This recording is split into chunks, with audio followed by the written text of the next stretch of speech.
equals does your device need fixing? We offer a free diagnosis. We pick up and deliver right to your door, no calls or travel needed. We send you a quote before repairing, and only go ahead if you approve it.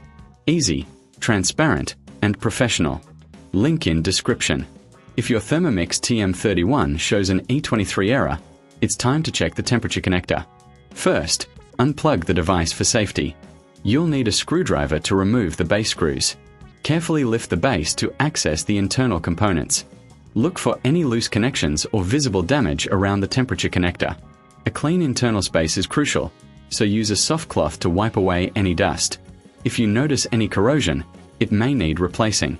For a professional diagnosis without obligation, consider our services. We offer pickup and delivery at your home, making it easy for you. No calls, no travel, just a simple process. Once we assess the issue, we'll provide a quote before repair, ensuring you know the costs upfront.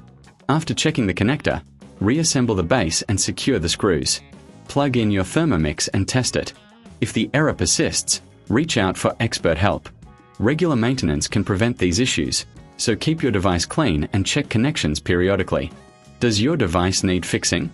We offer a free diagnosis. We pick up and deliver right to your door, no calls or travel needed. We send you a quote before repairing, and only go ahead if you approve it. Easy, transparent, and professional. Link in description.